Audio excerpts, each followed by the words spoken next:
नमस्कार प्रेक्षको, C news Pune वृत्तदर्शनमध्ये स्वागत। राज्यातल्या मतमोजणीचा आकडा जवळजवळ पूर्णत्वाच्या दिशेने चाललेला आहे आणि त्याच्यामध्ये भारतीय जनता पक्ष, शिंदे गट आणि अजितदादा पवार यांना बहुमत मिळालेलं आहेच आणि जवळजवळ 200हून अधिक जागा त्यांच्या युतीला मिळालेल्या आहेत।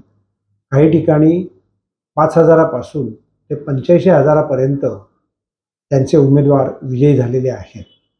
संपूर्ण निवडणुकीकडे एक दृष्टिक्षेप टाकल्यानंतर लाडकी बहीण योजना, महिलांनी केलेलं मतदान आणि प्रचाराची व्यूहरचना अतिशय शिताफीने केल्यामुळे मतदारांना त्यांच्या समोर पर्याय ठेवला तो फक्त युतीचाच, त्यामुळे हे यश त्यांना प्राप्त झालं। पुण्यात काही उमेदवारांची पुणे वृत्तदर्शननी घेतलेली ही मुलाखत। खूपच उत्साह आहे, खूप आनंद आहे। नुसता विजयाचा आनंद नाही, माझ्या महायुतीचं सरकार येणार याचा मोठा आनंद आहे आणि आम्ही वन साइडेड महायुती निवडून आलेलो आहोत। काही 2 दिवसाआधी आपण जर बघितलं तर तुमच्या विरोधी जे उमेदवार होते त्यांचे बॅनर लागले होते, विश्वास त्यांना वाटत होता। आज एवढ्या मताधिक्याने विजयी झालाय, काय वाटतं चौथ्यांदा ते? मी मताधिक्याने विजयी झाले कारण मला माझ्या मतदारांवर पूर्णपणे विश्वास होता आणि मी तुम्हाला सांगितलं होतं की माझा मतदार हा मलाच विजयी करेल। त्याचप्रमाणे सगळे माझे महायुतीचे सगळे नगरसेवक असेल, पदाधिकारी, कार्यकर्ते आणि बाबाशेठ मिसाळांची वेगळी टीम, या सगळ्याचा हा विजय आहे असं मला वाटतं। मंत्रिपदाची अपेक्षा आहे, मंत्रिपदाची अपेक्षा मंत्रिपद मिळेल असं तुम्हाला वाटतंय? कारण की नेहमी तुम्हाला हुलकावणी कुठं काम करण्यात जास्त आवडेल, कोणत्या खात्यात? नाही, ते पक्ष ठरवेल आणि पक्ष देईल ते आमच्याकडे पुण्यात देखील तू माझं डिमोशन करतोय। 8 पैकी 7 जागांवर जवळपास महायुतीचा विजय झालाय। नेमकं विजयाचं श्रेय कुणाला द्याल? पुण्यातला नेता कोण? आता 8 पैकी 7 जागांवर करणार कोण? नाही, पुण्यामध्ये कसं आहे की सगळेमध्येच आम्ही जे सगळे आहोत, म्हणजे आता सगळे ज्येष्ठ आहेत, पुण्याला मंत्रिपद आहेत, अजून मंत्रिपद येतील, त्यामुळे पुण्यामध्ये तर एवढे नेते येतील ना की पुण्याचा विकास व्हायला मला असं वाटतं की ही घोडदौड कोणी थांबवू शकणार नाही।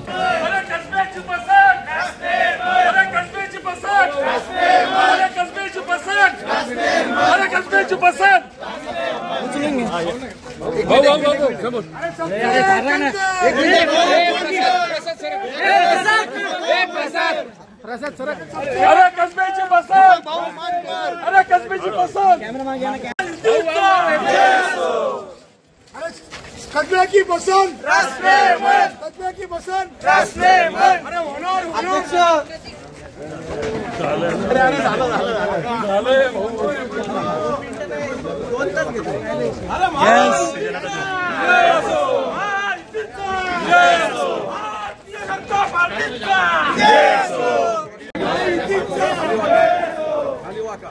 थोडं खाली अरे कसब्याची पसंत, अरे कसब्याची पसंत,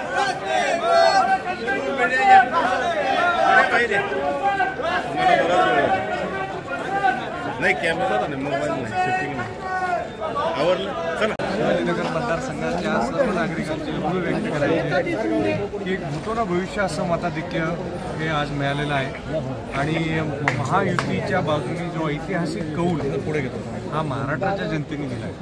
मला खूप शतशः ऋणी आहे मी महाराष्ट्राच्या जनतेचा आणि पूर्ण विश्वास व्यक्त करतो की महायुतीच्या सरकारच्या नेतृत्वात आपण शिवाजीनगर मतदारसंघाच्या पुढच्या 5 वर्षात ऐतिहासिक अशी कामं आपण पूर्ण करून दाखवू आणि लोकांच्या सर्व आशा अपेक्षा पूर्ण करू। लाडक्या बहिणीने खूप प्रेम दाखवलं बिलकुल म्हणजे ज्या पद्धतीने आता आपण निकाल पाहतोय, महिलांचा जो विश्वास आहे, ज्या भावनेने सरकारने योजना लागू केली, राबवली आणि इथून भविष्यात सुद्धा जी राबवणार आहे त्याचा कुठेतरी यशस्वी पद्धतीने राबवली। मला महायुतीच्या सरकारने आदरणीय महाराष्ट्राचे मुख्यमंत्री एकनाथ शिंदे साहेब असतील, देवेंद्रजी फडणवीस साहेब असतील किंवा अजितदादा असतील, देवेंद्र फडणवीस साहेबांच्या नेतृत्वाखाली भारतीय जनता पार्टी आणि महायुतीच्या कार्यकर्त्यांनी महाराष्ट्रात विकासाची गंगा नेण्याचं काम केलं। 5 वर्षात आमच्या भागातले सर्व नगरसेवक, सर्व भारतीय जनता पार्टीचे प्रमुख पदाधिकारी, महायुतीचे सर्व कार्यकर्ते यांनी एक दिल्याने आणि मनापासून काम केलं।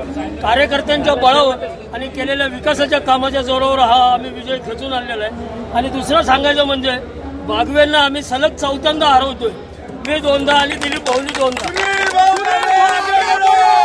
त्यांचं काय आहे, त्यांची जी दादागिरी दहशत मोडून काढण्याचं काम आम्ही भारतीय जनता पार्टी आणि त्या भागातल्या नगरसेवकांनी त्यांना आणि मतदारांनी त्यांना योग्य तो संदेश दिला गेलाय. त्यांची जी लाडक्या बहिणीचा फायदा झालेला वाटतो ना यावेळी. लाडक्या बहिणींचा आणि लाडक्या बहिणी सगळ्या आमच्या बरोबर होत्या आणि जो बाकीचे विकासाचे कामं केले ना आम्ही प्रत्येक मतदारसंघात आमचे नगरसेवक गेले 5 वर्ष आणि त्याच्यानंतर महापालिका प्रशासक आल्यानंतर तरी आमचा कुठलाही नगरसेवक थकला नाही. विकासाच्या कामावर आणि विकासाच्या भरोश्यावर मतदारांनी आम्हाला पुन्हा एकदा संधी दिली आणि समोरची काँग्रेसवाल्यांची जी दादागिरी होती ती भारतीय जनता पार्टी आणि महायुतीच्या कार्यकर्त्यांनी मोडून काढली.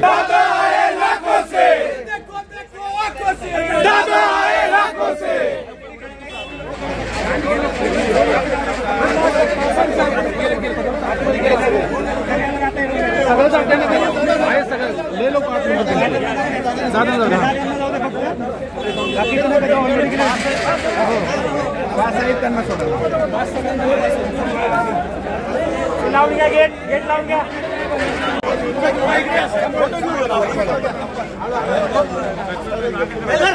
फोटो घे बाहेर काढून बाहेर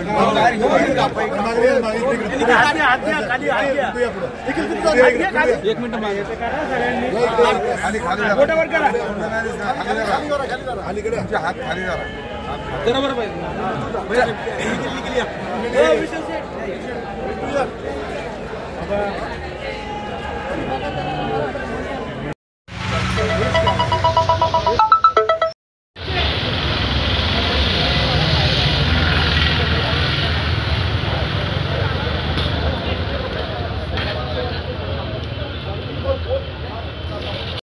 त्याच्या विकासासाठी आणि मला वाटतं संजय राऊत सारखे जे बडबड करत होते त्यांची बडबड आता थांबली जाईल.